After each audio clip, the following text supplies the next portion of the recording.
வணக்கம். மாலை முரசு செய்திகளை விரிவாக பார்ப்பதற்கு முன்பாக முதலில் தலைப்புச் செய்திகளை பார்க்கலாம்.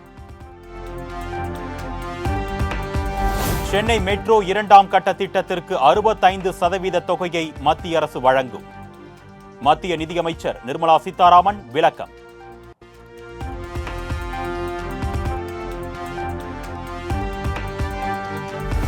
சாம்சங் ஊழியர்கள் போராட்டம் தொடர்பாக விரைந்து தீர்வு காண வேண்டும். அமைச்சர்கள் டிஆர்பி ராஜா, தாமு அன்பரசன், சி.வி. கணேசன் ஆகியோருக்கு முதலமைச்சர் மு.க. ஸ்டாலின் அறிவுறுத்தல்.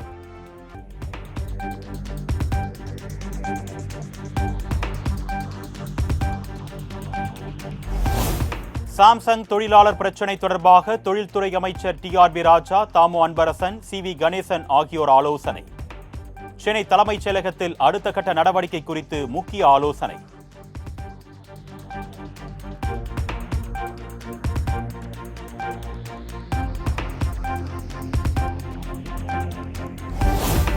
சென்னையில் இருந்து மதுரைக்கு புறப்பட்ட ஏர் இந்தியா விமானத்தில் திடீர் இயந்திர கோளாறு ஏற்பட்டதால் அவசரமாக தரையிறக்கம்.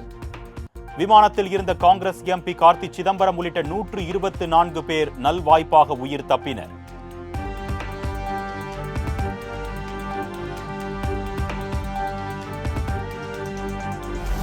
வடகிழக்கு பருவமழை முன்னெச்சரிக்கை நடவடிக்கைகள். சென்னை தலைமைச் செயலகத்தில் துணை முதலமைச்சர் உதயநிதி ஸ்டாலின் ஆலோசனை.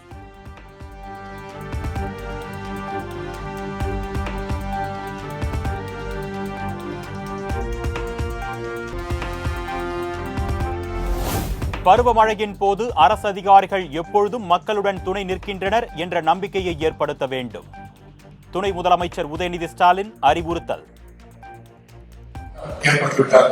அரசாங்கம் நம்முடன் இருக்கிறது, இந்த மழையை சமாளித்துவிடலாம் என்ற தகுதி மக்களுக்கு வந்துவிடும். அந்த வகையில் நாம் ஒவ்வொருவரும் நம்முடைய பணிகளை அமைத்துக் கொள்வோம் என்று கேட்டுக் கொள்கிறேன்.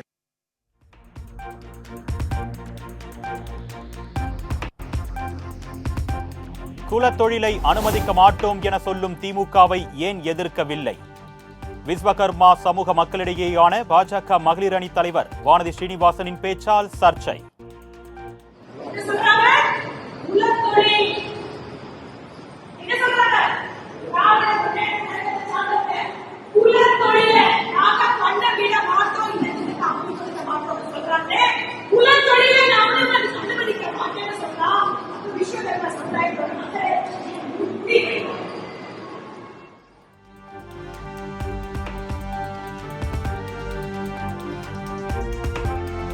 செங்கல்பட்டு மாவட்டம் மதுராந்தகத்தில் தேசிய நெடுஞ்சாலை சீரமைப்பு பணிகள் காரணமாக கடும் போக்குவரத்து நெரிசல்.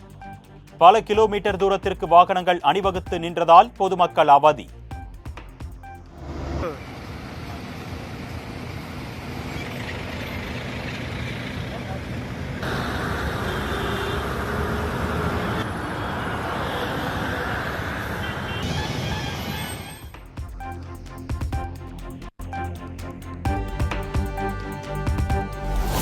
நாகை மாவட்டம் தலைஞாயிறு அருகே கோவில் மதில் சுவற்றில் கார் மோதி விபத்து.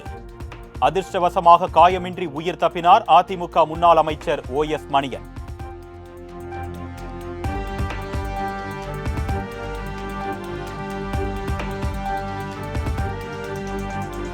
கனமழை காரணமாக மதுரையில் மிகவும் பழமை வாய்ந்த மரம் வேரோடு சாயும் சிசிடிவி காட்சிகள் வைரல்.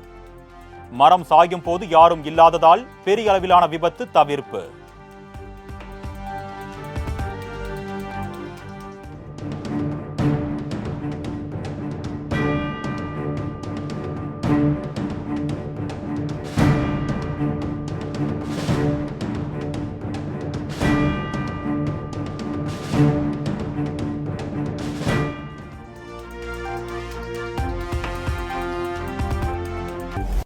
சென்னை பச்சையப்பன் கல்லூரி மாணவர்கள் 6 பேரிடம் பெரியமேடு போலீசார் விசாரணை.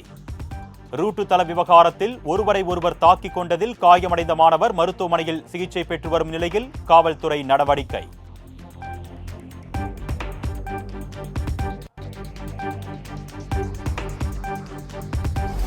இந்திய விமானப்படையின் 92ஆம் ஆண்டு விழா நாளை கோலாகலம். வான் சாகச நிகழ்ச்சிக்கான இறுதிக்கட்ட பணிகள் தீவிரம்.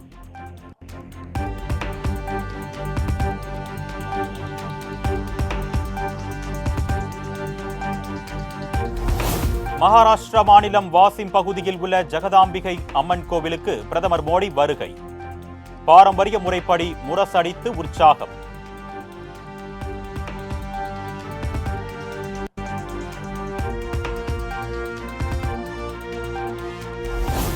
இளைஞர்களை போதைக்கு அடிமையாக்குவதன் மூலம் கிடைக்கும் பணத்தை கொண்டு தேர்தலில் வெற்றி பெற துடிக்கிறது காங்கிரஸ் கட்சி.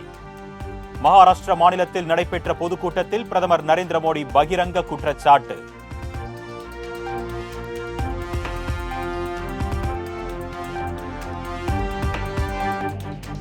மகாராஷ்டிராவில் சிவாஜி சிலை உடைந்து விழுந்ததற்கு பாஜகவின் கொள்கை பிடிப்பில்லாத செயலே காரணம்.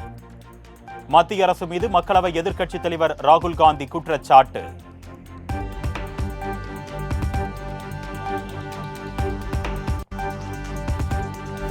ஹரியானா சட்டப்பேரவை தேர்தலில் பிற்பகல் 3 மணி நிலவரப்படி 49% வாக்குகள் பதிவு. பெரும்பாலான பகுதிகளில் அமைதியான முறையில் தேர்தல் நடைபெறுவதாக ஆணையம் தகவல்.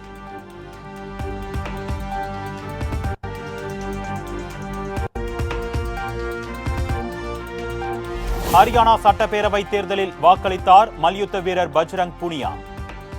ஜஜ்ஜார் வாக்குச்சாவடியில் மனைவியும் வீராங்கனையுமான சங்கீதா போகத்துடன் வாக்களித்தார்.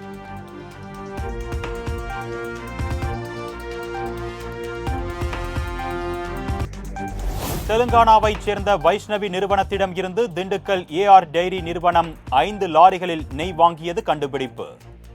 தன்னுடைய தயாரிப்பு போன்று திருப்பதி தேவஸ்தானத்திற்கு நெய் சப்ளை செய்தது ஆவணங்கள் மூலம் அம்பலம்.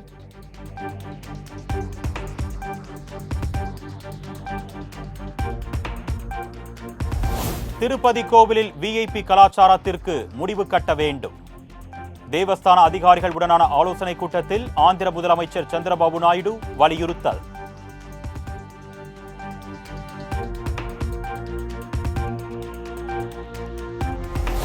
தொழில்நுட்ப கோளாறு காரணமாக நாடு முழுவதும் இண்டிகோ விமான சேவை பாதிப்பு.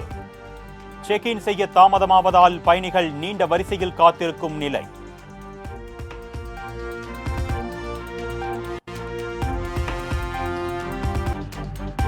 ஓமன் நாட்டில் இருந்து சென்னை வந்த விமானம் தரையிறங்கும் போது டயர் வெடித்ததால் பரபரப்பு.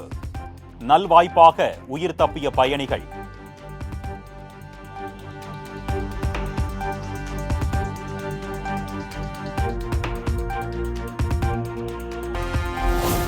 இருபத்தி 7 ஆண்டுகளுக்கு பிறகு ஈரானி கோப்பையை வென்றது அஜிங்கியா ரஹானே தலைமையிலான மும்பை அணி. ஆட்ட நாயகனாக சர்ஃப்ராஸ் கான் தேர்வு.